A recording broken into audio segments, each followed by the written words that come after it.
하나님 말씀 같이 보도록 하겠습니다. За, эсний үгийг бүгдээ хамтдаа харахад бэлэн байна уу? 에스겔 28장 17절부터 19절. За, Изекэл хуучин гэрээний Изекэл номны 28 дугаар бүлгийн 17-оос 19-р ишлэгийг хамтдаа харцгаая. За, би энд урдаас дуудаж өгөхөө. Изекэл 28 дугаар бүлгийн 17-оос 19-р ишлэгийг. За, уншия. Гоо үзэгслэнгээсээ болж зүрхчин бардамнав. Сүр жавхлангийнхаа улмаас цэцэн ухаанаа чи завхруулжээ. Би чамайг газарт хайж, хаадад чамайг харуулахын тулд өмнө нь тавина. Тоо томшгүй хилэнцээрээ гажуу 8-аараа чи ариун газруудаа буртлав. Тиймээс би чиний дотроос гал гаргаж, тэр нь чамайг шатав. Чамайг харагч бүхий нүдэн дээр би чамайг газрын үнс болгоно. Ард түмнүүдийн дунд чамайг мэддэг бүгд чамайг харан хэртгэв. Чи аимшиг болж хоошид үгүй болно. 아멘. 은혜를 은혜로 아는 자라는 제목으로 말씀을 나누도록 하겠습니다. За, өнөөдөр эзний үгийг нэгүслийг нэгүслэр ухаардаг нэгэн гэсэн сэдвээр би та бүхэнд үг дамжуулахыг хүсэж байна. 오늘 이렇게 귀한 자리에 초청해 주셔서 감사합니다. За, өнөөдөр маш онцгой энэ эрхэм цагийг надад зориулж бас би энэ газар зогсож байгаадаа маш их баяртай байна. 저는 한국 목사지만 특별히 몽골을 사랑하는 목사예요. Би Солонгос улсын иргэн пастор боловч Монгол дэндүү хайртай нэгэн байгаа. 제가 몽골을 사랑하게 된 이유가 있습니다. За, би Монголыг хайрлах болсон шалтгаан надад бий. 왜냐하면 수년 전에 한 4년 전에 제가 영적으로 너무 힘들 때가 있었어요. Яагаад гэхээр 4 жилийн өмнө миний хувьд сүнсний хувьд маш хэцүү үе байсан. 하나님 앞에서 목회를 조금 쉬어야 되는 것은 아닌가 이런 생각을 했어요. Тэр үед юу гэхээр би хончин пастор мөртлөө за үйлчлэлдээ орохгүй жоохон амрах хэрэгтэй ч юм уу хүнд үеийг туулж байсан гэж. 그때 어느 목사님께서 저에게 몽골을 한번 가자고 얘기하시더라고요. Тухайн үед юу гэхээр нэгэн найз пастор маань Монгол руу бүгдээ хамт айлчлал явах вэ гэж санал тавьсан. 저는 그때가 몽골 처음 오는 거였어요. Тэр үед юу гэхээр би анх удаа Монгол улсад ирсэн байгаа. 몽골을 여행하는데 하나님께서 제 마음을 어루만져 주셨어요. Тэгээ Монголд анх удаа ирэх үед юу гэхээр бурхан миний зүрх сэтгэлийн шарахыг ангааж эдгэж өгсөн юм аа. 끝도 없이 펼쳐지는 초원을 보면서 마치 이스라엘 백성들의 광야를 보는 것 같았어요. Зүгээр л буунгууд Монголын тэр хээр тал тэр агуу уудмыг харахтаа миний сэтгэл юу гэхээр уужирч амгалан амссан байна. 고비 사막을 보고 테르지를 보면서 마치 광야에 온 것 같았어요. Тэгээд хотоос гараад те говь хүртэл очиод говийн цөлөөр айлчлаад тэгээд тэрэлжих хүртэл үзэхэд юу гэхээр үнэхээр эзэнтэй хамт цөлөөр алхаж байгаа мэдрэмжийг бүр авсан. 여러분 광야에서는 하나님의 음성이 들리거든요.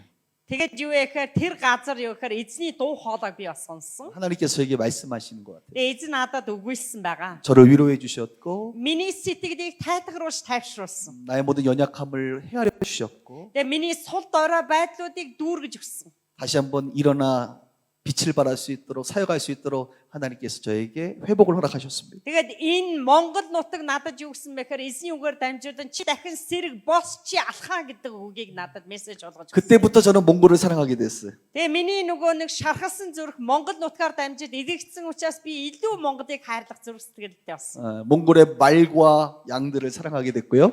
Тэгээ Монголын морь одоо малыг бас юу харахтаа би юу гэхээр 몽골의 교회와 목사님들을 사랑하게 됐어요. Үүгээр зогсохгүй Монгол шуудганыг, Монгол пасторуудыг, Монгол итгэгчдийг, Монгол ард түмнийг харахтаа би талархдаг болсон. 특별히 한국 사람들과 비슷하게 생긴 몽골 사람들은 더욱더 사랑스럽습니다. Гэхдээ бүр дэндүү солонгос хүнтэй адилхан монголчууд байх юм аа. 저는 한국에서 담임 목회를 하고 있고요. Тэгээ солонгост би бод юу гэхээр шуудганы тэргүүн пастрын үйлчлэл хийж байгаа. 신학 박사로서 신학교에서 학생들을 가르치는 교수로 활동하고 있습니다. За мөн юу гэхээр Библийн сургуульд бас багшилж байгаа профессор хүн байна. 특별히 선교의 마음이 많아서 올 미션이라는 선교회를 만들어서 많은 목사님들과 선교사님들과 함께 세계 선교를 하고 있습니다. Тэр дундаасаа юу гэхээр илгээлт би дэндүү зүрхээ зориулсан. Тэгээд илгээлтийн хүсэлтэй учраас юу гэхээр All Mission гэдэг илгээлтийн байгууллага байгуулан бас үйлчилж байгаа. 하나님께서 은혜를 많이 베풀어 주셨습니다. Эзэн бол дэндүү их нэгүсэл, дэндүү өрөөлийг надад зутгаж өгсөн. 여러분 저는 사람들을 참 많이 만나요. Тэгээ миний онцлог гэвэл юу гэхээр маш олон хүмүүстэй уулздаг. 많은 성도들을 만나고 목회자를 만나고 선교사를 만납니다. Олон төрлийн хүмүүстэй, итгэгчтэй уулздаг, пасторуудтай уулздаг, тэгээ талбар бүрийн хүмүүстэй би уулздаг байгаа. 그러면서 점점 사람에 대한 이해가 깊어지기 시작했습니다. Тэгээд яг энэ уулзалтуудаар дамжуулж юу гэхээр хүн гихч чи хин юм бэ гэдэг энэ зүйлсүүдийг илүү юу гэхээр сонирхол татсан. 사람이 얼마나 소중한 자인지 알게 되었고 Тэгээ энэ харилцаан дундаас юу гэхээр хүн гэдэг ямар агуу, ямар хүндлэлтэй, ямар эрхэм бие гэдгийг би мэдэрдэг байгаа. 반대로 사람이 얼마나 악한 자인지도 알게 되었습니다. Эсвэргээрээ юу гэхээр хүн гэдэг чи ямар аюултай аимшигтай юм бэ гэдгийг бас мэдэрдэг. 여러분 인간은 어떤 존재인가요?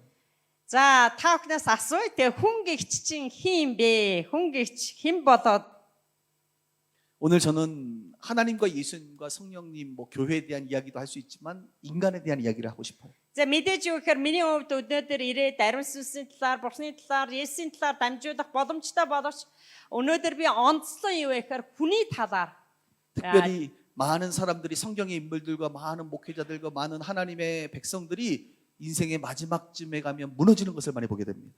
хүний талаар онцлон ярихыг хүсэж байна. Хүмүүс маш амжилттай явж байгаад эцэстээ ягаа сүрж, мөхөрж, уналтанд орж байна вэ? 왜 무너지는 줄 아세요? Ягаад хүмүүс маш амжилттай байж байгаа гинт нурж ундах юм болоо? 하나님이 주신 은혜를 은혜로 모르고 살기 때문에 그렇습니다. Ягаад гэвэл Бурхны өгсөн нэгүслээр нь умардсан учраас тэр сүгүрдэг тэд уналтанд ордгоо гэж. 하나님이 주신 은혜인데 자기가 잘나서 된 줄 알아요. Ихэнхдээ юу вэ гэхээр Бурхан өгсөн ивэл нэгүслийг санаж байгаад гинт юу вэ гэхээр өөрөө сайрхаж эхэлдэг. Би энэ чи өөрийнхөө хүчээр олсон. Би өөрийгөө энэ амжилтанд хүргэсэн гэж андуурдаг. 사람이 어디까지 가냐면 자기가 높아져서 하나님의 자리까지 올라가려고 해요. Хүн ургамжиж өөрөө сайрхах тусам хаашаа хүртэл явдаг вэ гэхээр тэр зэг маань Бурхантай адил тэнцвүүд өөрийгөө бодож эхэлдэг гэсэн. 이것이 교만입니다. Энэ маань юу гэхээр ихэмсэг бардамнал юм аа. 여러분 인간이 잊지 말아야 될 한 가지가 있다면 그것은 바로 하나님이 주신 은혜로 알고 평생을 사는 거예요.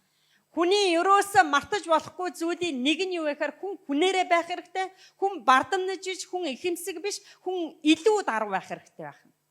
아마 여러분들은 에스겔 28장에 대한 설교를 처음 들어봤을 거예요. За магадгүй та бүхэн Изекэл номны 28 дугаар бүлгийн өнөөдрийн үгийг анх удаага сонсож байгаа хүмүүс ч байгаа энэ үгийг. 처음 듣다 보니 좀 어려울 수 있습니다. Тэгээ мэдээж анх удаага сонсоход ингээд харахад бол амархан биш байх. 너무 염려하지 마세요. 제가 지금 풀어드리도록 할게요. Гэвч юу вэ гэхээр би маш энгийнээр тайлбарж өгөх болно. 28장 1절부터는 두로 왕에 대한 이야기가 나옵니다. За 28 дугаар бүлгийг харах юм бол 1-р ишлээс Тирийн хаан гэж гардаг. 하나님께서 에스겔을 통하여 두로 왕에 대한 이야기를 해주고 있어요. За Изекэл хаанаар дамжуулан Изекэл иш үзүүлэгчээр дамжуулан Тирийн хаанд бурхан илчлэлээ үзүүлж байгаа хэсгүүд байгаа. 두로 왕이 두로 왕 될 수 있는 이유는 하나님이 그에게 지혜와 총명을 주셨고 수많은 재물을 주셨습니다. За тэр хаан маань тэр байр суурийг эзлээ тэр хаан байх бүхий л нэгүслийг хэн өгсөн бэ гэхээр бурхан түн зөвшөөрсөн байна. 두로 왕은 하나님으로부터 온 그 지혜와 총명과 재물을 은혜로 알고 살았어야 돼요.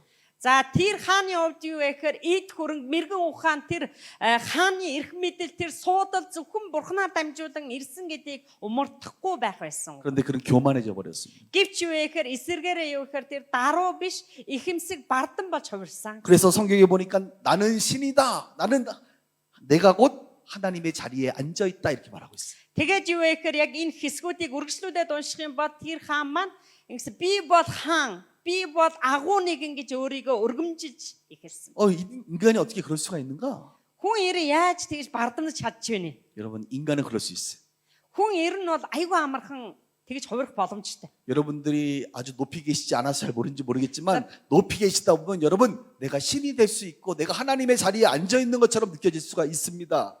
За бидний хувьд юу гэхээр магадгүй амар эрх мэдэлтэй дээшгээ дээд зиндаанд очиг болохоо магадгүй зарим мэдгүй байж болно. Хүн ер айгүй амархан хувирдаг гэн. 여러분 교만하면 죽는 거예요. За бардамнууд сүрх болно. Өөхөх болно. 교만하면 하나님의 심판을 면할 수가 없어요. За мэдээж ихэмсэг бардан байх тусам Бурхны шийтгэлээс, Бурхны шүүлтээс булдах аргагүй. 죄 중에 가장 큰 죄가 교만함이고 곧 하나님의 자리에 올라가는 겁니다. За гим нүгэл дотроос хамгийн аимшигтай, хамгийн аюултай зүйл юу вэ гэхээр Бурхантай энэ тэнцвүүц өөрийгөө бодох. 하나님이 주신 은혜를 은혜로 모르고 자기가 하나님 되는 겁니다. Бурхны өгсөн нэгүслийг эзэн өглөө гэж үл тоох. 그래서 하나님이 이방 나라를 통하여 두로 왕을 심판하세요. Тийм учраас юу вэ гэхээр эзэн юу вэ гэхээр тэр вангаар дамжуулан юу вэ гэхээр өөрийн илчлэлийг илэрхийлж байгаа. 그 이후에 하나님께서 가장 영적인 구약의 선지자 에스겔을 통하여 두로 왕에 대한 시 노래를 만듭니다. За тэр илчлэлийг хинээр дамжуулж өгөгдсөн байх гэхээр хуучин гэрээний хамгийн сүнслэг иш үзүүлэгч Изекиэлээр дамжуулан Бурхан дууг зохиож өгж байгаа. 그 내용이 에스겔 후반부에 나오는데요. За эндээс харах юм бол юу вэ гэхээр яг өнөөдрийн үздсэн их хэсэг дээр гарч байгаа 28 дугаар бүлэг дээр. 그 내용을 읽다 보면 여러분 놀라운 사실을 발견하게 됩니다. За энэ юу вэ гэхээр тэр хаан зориулж гунигтай дуу зохиож гисэн байна. Тэр дууны утгыг харах юм бол та бүхэн бол гайх баг. 그것은 바로 여러분이 알고 있는 천사가 마귀가 되는 과정. За тэр дуу зохиол дотор юу дурддагдж байна гэхээр тэнгэрэлж житгэр болж хувирсан байгаа. 천사가 타락하게 된 이유를 하나님께서 두로 왕의 빗대서 시를 짓고 있는 거예요. Тэнгэрэлчийн чөтгөр болж хувирсан тэр дүрх нь яг тэрийн хааны одоо нөгөө нэг нурж байгаа дүрслэлийг илчилсэн. 제가 신학 박사인데요. 많은 사람들이 보면 이 내용을 잘 몰라요. За ер нь юу гэхээр миний хувьд гэхээр Библийн сургуулийн багш байгаа тий, теологийн багш хүн. 마귀가 있다 이건 알아요. За олон хүмүүс юу вэ гэхээр мэдээж сатан байгаа, чөтгөр байгаа гэдгийг мэддэг тий. 마귀의 정체가 뭔지를 다 알아요. Ер нь сатан юу эдгийг ч ерөнхийдөө мэддэг. 그런데 이 마귀가 왜 마귀가 됐는지 몰라요, 잘. Харин олон хүмүүс юу гэхээр яагаад сатан болж хувирсан бэ гэдгийг мэддэггүй байгаа. 천사가 마귀가 됐다는 건 알겠는데 도대체 왜 천사가 마귀가 됐는지 잘 몰라요. За тэнгэрэлч юу вэ гэхээр чөтгөр болсон шүү дээ, хувирсан. Харин яагаад тэнгэрэлч чөтгөр болсон гэдэг цаад утгыг юу вэ гэхээр мэддэггүй. 의외로 이 에스겔 28장의 내용을 많은 성도들이 모릅니다. 저는 그것이 마귀가 자기의 정체를 숨기기 위한 게 아니었을까 이런 생각도 가끔 해요. Тэгээ олон хүмүүс гүнзгий нэг боддгоо байгаа. Ялангуяа 28 дугаар бүлэг дээр гарч байгаа тэнгэрэлч юу вэ гэхээр чөтгөр болж хувирсан ба. Тэгээ яагаад энэ зүйл гарваа? 여러분 천사가 마귀가 된 이유를 지금부터 설명할게요. За тэнгэрэлч яагаад чөтгөр болж хувирсан бэ гэдэг талыг би одоо тайлбарж өгье. 읽지 않아도 제가 설명하겠습니다. За маш энгийнээр тайлбарлана. 여러분 천사를 한번 생각하시면서 한번 들어주세요. За та бүхэн одоо яг энэ цагт юу гэхээр тэнгэрэлчийг төсөлж 하나님께서 бодоосоо 말씀하십니다. Бурхан өгүүлж байна. 너는 완전한 도장이고 지혜가 충만하고 온전히 아름다웠다. За чи бол үнэхээр гоо үзэгсэнтэй. Чи мэрэгэн ухаанаар дүүрэн тэр нэгэн. 옛적에 하나님의 동산 에덴에 살았다. 각종 보석으로 단장했다. За чи бол юу гэхээр маш үзэгсэнтэй. Чи аль эрт юу гэхээр Бурхны ариун Эдэнд амьдарч байсан. 청보석, 황보석, 황옥, 여러분이 좋아하는 황금 이런 걸로 단장되었다.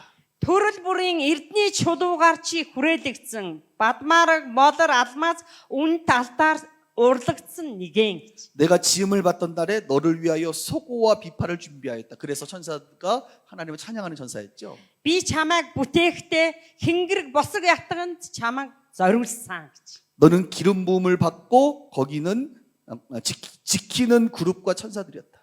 Чи тослогдсон нэгэн гэж. Тийм учраас юу гэхээр тэнгэрэлч уг нь Бурхныг магтдаг нэгэн байсан. 하나님께서 너를 점점 세워 주셔서 너가 왕래하고 무역하면서 사람들을 섬기게 했다. Тэгээ чи юу гэхээр бусдад үйлчиж, Бурханд үйлчиж, хаанд үйлчдэг нэгэн байсан. 그런데 내가 Гэвч 무역 왕래가 많음으로 힘이 세져서 강포 폭력을 행하고 그러면서 범죄하였다.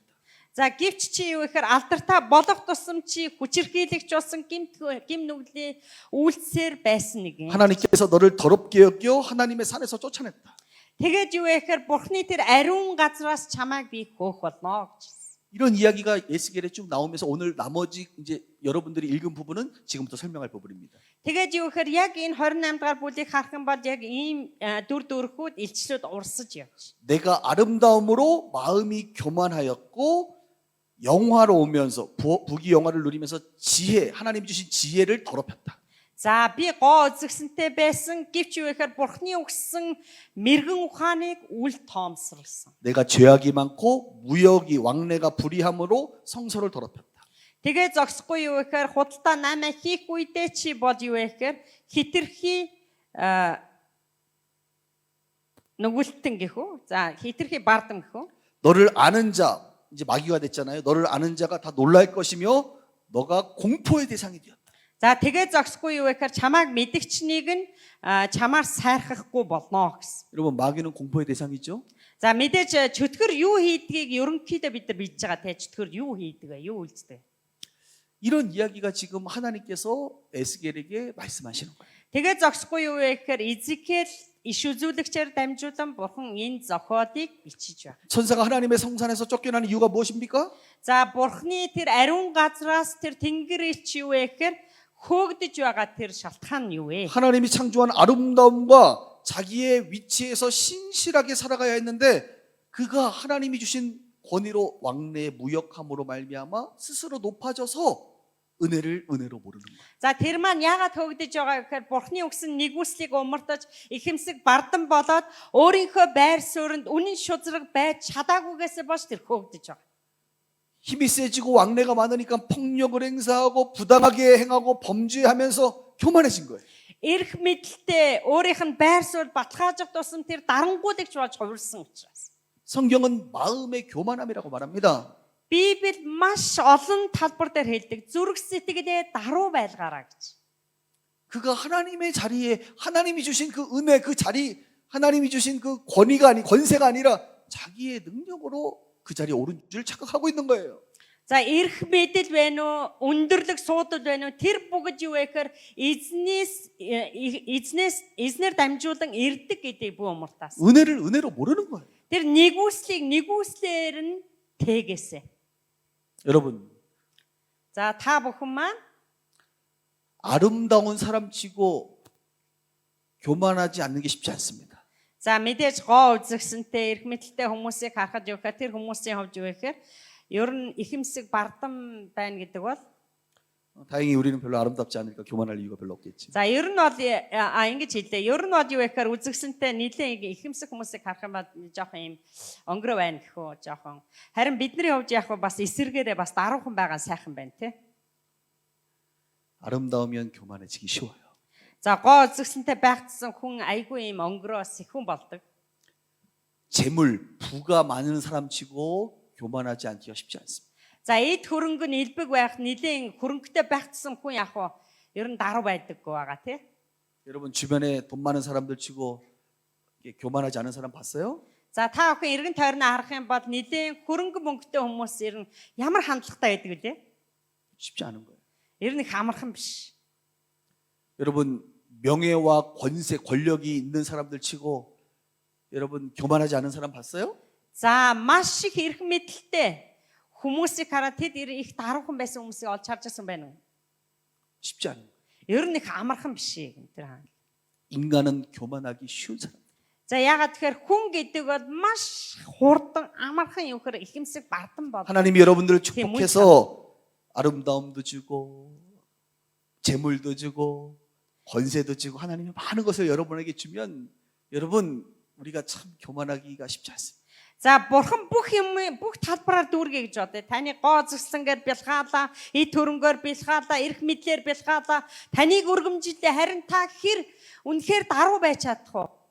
제가 오늘 왜 이 설교를 하는 줄 아세요? Би яагаад өнөөдөр энэ үгийг онцолж танд хэлж байгааг мэдэж байна уу гин. 하나님이 여러분들에게 그런 것을 줬을 때 여러분들 교만하지 말라고 얘기하는 겁니다. За бүх зүйлийг дүүргээд өгсөн үед та бити ихэмсэг бардам болоосоо гэдэг үүднээс л би энийг анхааруулаад танд хэлж байгаамаа. 제가 수많은 사람 만난다 그랬잖아요. Тэгээ би хэлсэн шүү дээ миний мэрэгжил, миний онцлог маш олон талбарын олон хүмүүстэй уулздаг. 아름다운 사람 치고 돈 많은 사람 치고 명예와 권세가 있는 사람 치고 Янз бүрийн давхаргийн 교만하지 않은 хүмүүс байгаа, 사람들. эрх мэдэлтэй хүмүүс байгаа, хөрөнгөтэй хүмүүс байгаа, элдийн хүнтэй уулзж байгаа би. 그 교만함은 누구의 길을 따르는 것이냐? 마귀의 길을 따르는 거예요. Харин юу гэхээр ихэмсэг бардам байх тусам хэнийг баясгаж, хэнийг дагаж байна? шүтгэрийн гар хөл болж байгаа. 마귀는 끊임없이 우리를 미혹합니다. Мэдээж сатан биднийг юу гэхээр алхам тутам өргөтөж сордог шүү. 우리를 교만하게 할 뿐만 아니라 하나님의 자리에 오르도록 우리를 미혹합니다. За биднийг юугаар зүгээр сориод ингээд сорилтонд оруулахгүй бурхнаас бүр хүндэрүүлээд нүдийг чи хагаад холдуулахыг хүсдэг байгаа ч. 마귀가 첫 번째 미혹한 아담과 하와를 보세요. Та охин санаж байгаа хуучин гэрээнд Адам, Ива хоёрыг 이 선악과를 따먹으면 하나님처럼 되리라. тэр Эден цэцэрлэгт юу гэж хэлсэн бэ? Чи энэ сайн мөнгө ялгагч энэ модосод ичих юм бол яг ч бурхантай адил болно гэх тэр бүр ингээд яаж хуурлаа. 결국 하나님처럼 되라는 거예요. Тэгээ яг үүндээ бурхантай адил болно гэд хэлээл тийм үү? Сорилтонд оруулж байсан. 하나님이 아담과 하와에게 아름다운 동산과 지혜를 주셔서 모든 이름을 짓게 하고 잘 다스리게 하고 관리하게 하고 얼마나 행복합니까? Яг үнэндээ харах юм бол Адамд юу гэхээр бүх хил тэр Эден цэцэрлэгт байгаа үзэгсэнтэй сайхан бүх зүйлийг захирах эрх мэдлийг хийн өгсөн. Бурхан өгсөн. 얼마나 은혜를 받은 사람입니까? Яг үнэндээ бүхий зүйлийг бэлхаагаа дүүргээд өгсөн. Ямар нэг хүсэл ёроолыг авсан хүн билээ. 그 은혜를 기억하지 못하고 하나님 자리에 올라가라는 거예요. Харин нэгүсэлтэй сэтгэл ханамжгүйгээр тэр бурхантай адил болох гээд яасан. Тэр өрхөн 그게 교만이에요. орооцсон. Харин юу гэхээр энэ бардамнал байгаа юм. 사울 왕을 보세요, 여러분. Саул хааныг та бүхэн санаж байгаа? 하나님이 기름 부어 세웠어요. Яг бурхан тосож тэр хүнийг босгосон шүү дээ. 사울 왕은 잘생기고 키도 크고 За Саул хааны хувьд юу гэхээр маш хүчрхэг биетэй царайлаг юм тийм. 그랬던 그가 나중에 교만해지잖아요. Харин эцсийн төгсгөл түүний амьдралыг харах юм бол тэр ихэмсэг бардам болсоор байсан. 반면에 다윗을 보세요, 여러분. За эсэргээрээ Давид хааныг бүгдээр харъя л да. 다윗은 사울이 자기를 죽이려고 할 때에 나중에 결정적으로 사울을 죽일 수 있었지만 죽이지 않고 옷가락만 베어버렸잖아요. За сүүлд энэ түүхийг харах юм бол гэхээр Давид хаан Саулыг бүр хөнөөгч боломжтой байсан шүү дээ. 왜 다윗이 그렇게 한 줄 아세요? Тэгээ Давид яагаад тэр зүйлийг хийгээгүй бол? 생명의 생사는 하나님만이 하시는 거예요. Бурхны хамгийн үнэлдэг үнэтэй зүйл бол амь амьдрал Бурхны гарт байдаг. Амь. 사람을 내가 죽이는 것은 내가 하나님 노릇하는 거예요. За хүн юу Давид юу гэхээр хүнийг хүнэн гэдэг бол Бурхны хүсдэггүй нүглийг үйлдэх гэдэг. 다윗은 말하잖아요. 하나님이 기름 부은 종을 내가 죽일 수 없다는 겁니다. Тэгээ Библийг харах юм бол би Бурхны тосолсон хүнд яаж би 그러나 хүрэх вэ? 하나님의 영역이라는 거예요. Бурхны тосолсон хүн гэсэн шүү дээ. 그래서 다윗이 위대한 거예요. Тэгээд юу гэхээр Давид энэ нүглийг үйлдэхгүйгээр татгалцсан. 반대로 다윗이 실수하잖아요. За эсэргээрээ та нар бод Давид юу гэхээр нүгэл үйлдсэн, алдаа гаргасан 무슨 байгаа тийм. 사건인지 아시죠? Ямар алдаа гаргалаа тэр амьдралдаа? 바세바를 범합니다. Батшибаг. 물론 그것도 뭐 잘하는 행동은 아니에요. За мэдээж Батшибата үнэхээр юу гэхээр тэр нүгэл үйлдсэн нь нэг сайрхаад ах зүйл биш шүү 근데 дээ. 그거보다 더 중요한 게 있습니다, 여러분. Харин түүнээс илүү бас зүйлийг харах. 다윗이 범한 죄는 바세바를 범한 게 중요한 게 아니라 바세바의 남편을 전쟁터로 몰아내 죽인 거예요. Тэр гим нүглээ далдалах гад юу гэхээр Батшибагийн нүхрийг юу гэхээр тулааны хамгийн ихний игнэнд яасан. Явуулсан. 바세바의 남편의 생명은 하나님만이 살리고 죽이는 거거든요. Тэгээ зогсохгүй энэ нүглээ далдалахад Батшибагийн нүхрийн амийг яах вэ? 그런데 자신의 힘과 권세로 하나님이 그 은혜 주셔서 왕이 된 그 권세로 사람을 죽이는 하나님 노릇을 한 거예요. Яагаад гэхээр бурхан өгсөн эрх мэдэл тэр хааны байр суурь буруу ашигласан байгаа тийм үү? 그게 결정적인 죄였어요. Тэгээд юу гэхээр тэр маш аюултай нүглийг үйлдээд энэ буруу шийдвэр гаргасан байна. 물론 나단 선지자에 의해서 그런 철저하게 회개했으니까 하나님께서 그에게 기회를 다시 주셨습니다. Тэгээд юу гэхээр тэгээд зогсохгүй гэхээр өөрөө эрх мэдлийг ашиглаад тэр бузар нүгэл үйлдсэн ч гэсэн бурхны өмнө эргэн ирээд гимшдэг байна. 그 위대한 다윗 왕도 순간 정신 못 차리면 마귀에게 미혹받아 교만해지는 거예요. Тэгээд зогсохгүй тэр эрх мэдлийг ашиглаад Давид хаан тэр богинохон хугацаанд юу гэхээр буруу шийдвэр гаргаад юу гэхээр нүгэл үйлдсэн. 모든 인간은 힘과 권세가 주어지면 그렇게 하나님 노릇을 하려고 해요. Яагаад гэхээр хүн болгон эрх мэдэлтэй байх юм уу, өргөмжлөгдөх юм уу, тэр байр сууриа мартаад буруу шийдвэрүүдийг гардаг, бузар нүглүүдийг үйлдэхэд амархан байдаг. 바벨탑을 쌓는 것도 그런 것입니다. Бабелийн цамхыг ч гэсэн бид нар санаж байгаа шүү дээ. 헤롯 왕도 자기가 신이라고 사람들이 신의 소리라고 하니까 너무 좋아했어요. Тэгээ Небор хааныг ч гэсэн бид нар санаж байгаа. Юу вэ? Бүр бурхнаас өөрийгөө дээр тавьсан. 여러분, 여러분의 주인이 누구십니까? Та бүхнээс асууя, таны эзэн хэн билээ? 하나님이십니다. Бурхан. 우리는 그분의 종이에요. Бид бол түүний бүтээл. 그분의 자녀입니다. Бид түүний үр хүүхэд. 하나님이 여러분들에게 아름다움을 주고 재물을 주고 건강을 주고 권세를 줬을 때 여러분 겸손하셔야 돼요. Бурхан бидэнд сайн сайхныг өгсөн, эрүүл мэндийг өгсөн, эд баялагийг өгсөн, бүхий зүйлийг өгөхөд ч гэсэн, дүүргсэн үед ч гэсэн та даруй байгаасаа. 한국에 얼마나 많은 목사님들이 젊은 날에는 신실하게 주님을 사랑하고 목회하다가 마지막에 교만해져가지고 인생이 허무하게 끝나는 사람들이 많은지 몰라요. Солонгост маш олон пасторууд залуу зандан насандаа амжилттай явж байгаад эцэст нь юу болж байна? Тэд сүрч байна. Тэдний амьдрал хоосон болж байна. Тэд нурж байна. Ихэмсгээсээ болж. 목사님들뿐만 아니라 얼마나 많은 성도들이 교만해지는지 몰라요. Харин зөвхөн пастор хончид биш, итгэгчид хүртэл хичнээн их ихэмсэг болж бардамнаж байгааг та хар. 여러분 교만하면 죽어요. За манайхаа үнэхээр юу вэ гэхээр бардам байх юм бол өөхөх болно, сүрх болно. 이건 제가 늘 저에게 말하는 겁니다. Энэ бол би өөрөө өөртөө үргэлж сануулдаг бас тунхаглаж. 저를 보세요. Намайг хараараа. 제가 뭐 아름답거나 잘생기진 않았지만 그래도 멀쩡하게 생기지 않았습니까? Тэгээ би ямар ч байсан амар бүр ингээд царайлаг залуу биш ч гэсэн боломжийн царайцтай байгааз.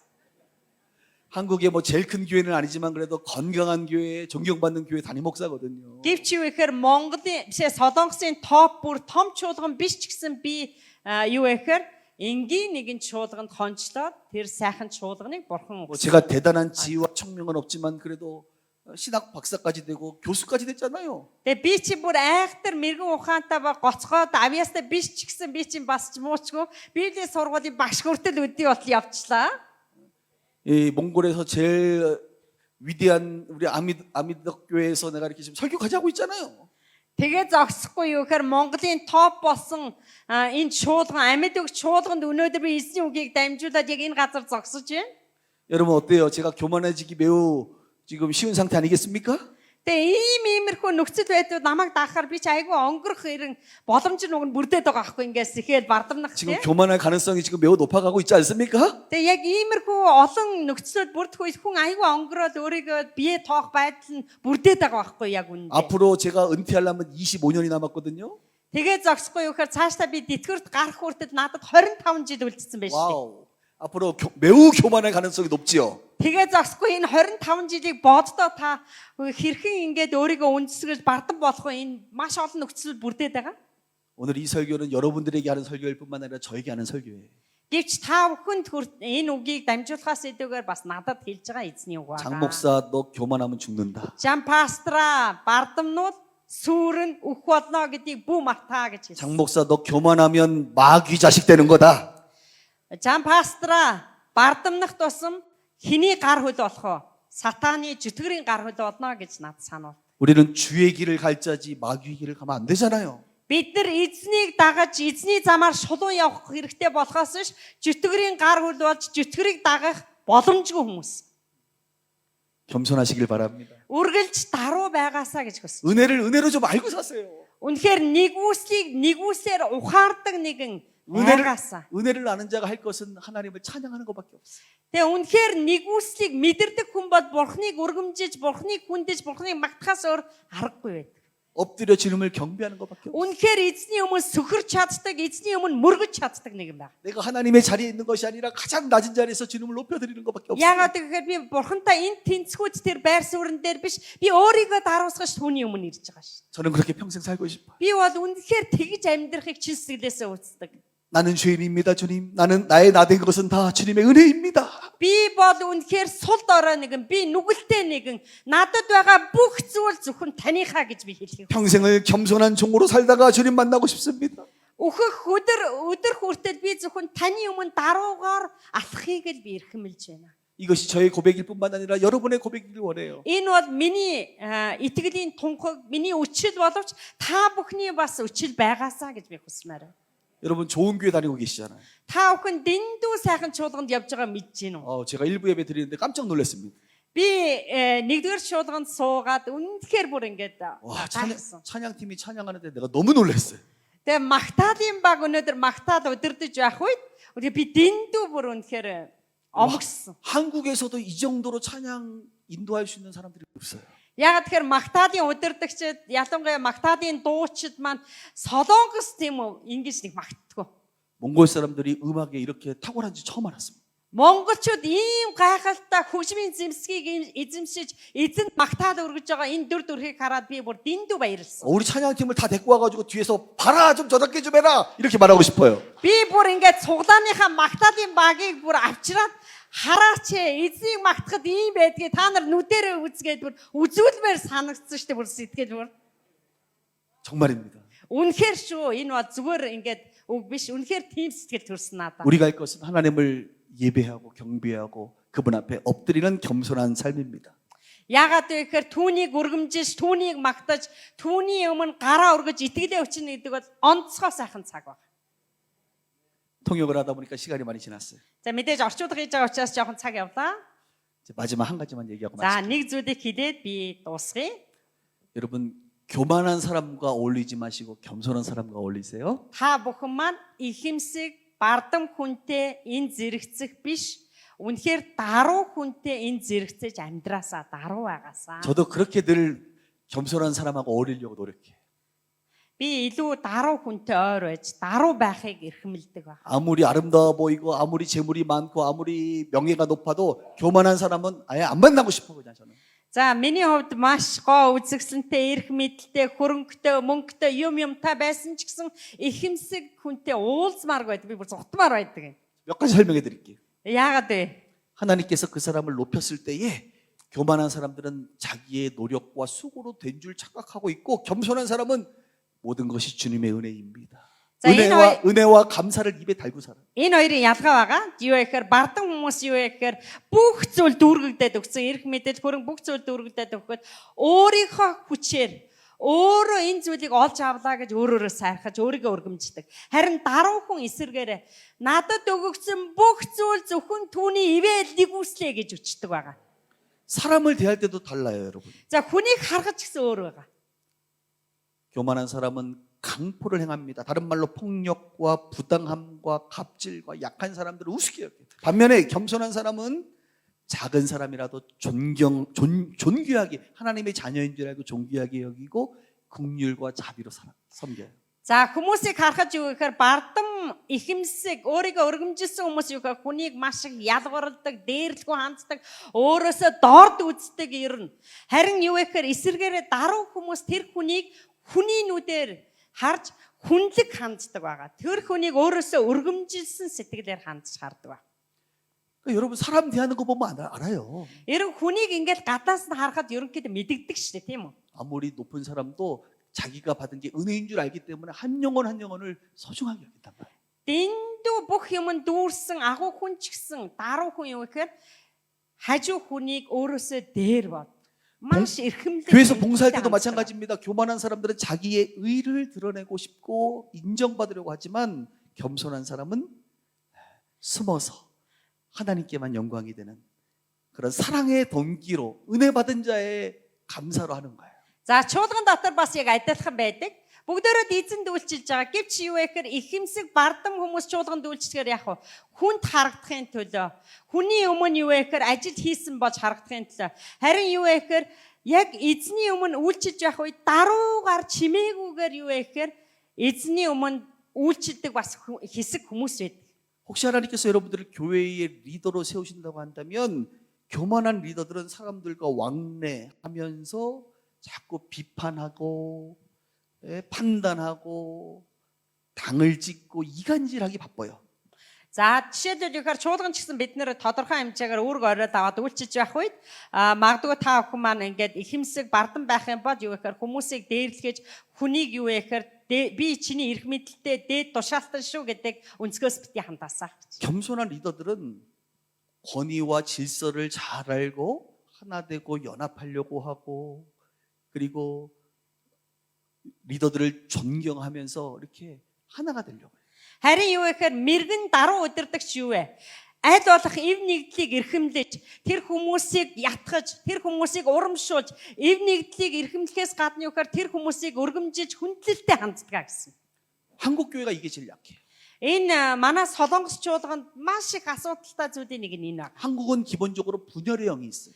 Тэгээ солонгос чуулган дотор юу гэхээр хагарал юу гэхээр ийм ялгуурлан гадуурхах зүйл ер нь маш их байдаг. 남과 북이 북한과 남한 분열돼 있죠. За жишээлбэл солонгос орн маань нэг боловч хойд солонгос, өмнө солонгос가 хуваагдсан шиг 남한에서도 경상도 사람, 동쪽 사람하고 서쪽 전라도 사람이 서로 안 좋아요. харин юу гэхээр өмнө солонгос юу гэхээр энэ зүүн аймгийнхан, баруун аймгийнхан гэдээ бүр аймаг бүсээрээ үрд ялгуурлал маш өндөр байдаг. 정치인들도 너무 싸워. Тэгээ зогсохгүй эрх мэдэлтэй хүмүүс хүний одоо зинда гэхүү давхаргын ялгаа бүр айгүй их байдаг. 여러분 한국의 교단이요 얼마나 많은 줄 아십니까? Солонгос юу гэхээр урсгал чигэд ялангуяа сүм чуулгануудтай гिचтэй урсгал чигэд байдаг. 장로교, 침례교, 성결교, мэдгүй 감리교, ахлагчдын цуглаа ариун сүнсний баптизм за методист чуулган мэдгүй сүмийн дотор ч гэсэн би тоож барахгүй юу байдгийг урсгал чигэд юус төмбөн байгаа. 장로교 안에만 교단이 200개가 있어. За ахлагчдын урсгал дотор юу гэхээр 200 байгаа гэж байна. Зөвхөн ахлагчдын урсгал дотор 200 бүлгэн байгаа гэхүү. 이놈의 망할 나라. Энэ бол ерөөсөө арай хитэрсэн дэндүү манах ороод ойлгохын. 근데 몽골은 그게 아닌 것 같아. 머리가. харин Монгол бол шал өөр байна.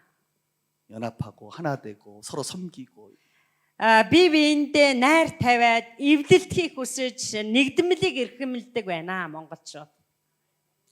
성령의 하나 되게 하신 것을 힘써 지키는 것 같아요. Үнэхээр юу вэ гэхээр ариун сүнс нэгдмэлийг эрхэмлдэг, нэг байхыг хүсэмжилдэг шиг монгол чуулганууд яг тийм байх шиг. 예수님이 겟세마네에서 기도할 때 아버지요 이들이 하나가 되게 하옵소서 기도한 것처럼 Бид 말이죠. Есүс юу вэ гэхээр гисмэн цэцэрлэгч юу гэхээр залбирч байхад гэдэг шүү дээ. Эзэн минь эд нэг байгаас. 몽골 교회가 소망이 있습니다. Монгол чуулганд ирээдүй байгаа шүү хүмүүсээ.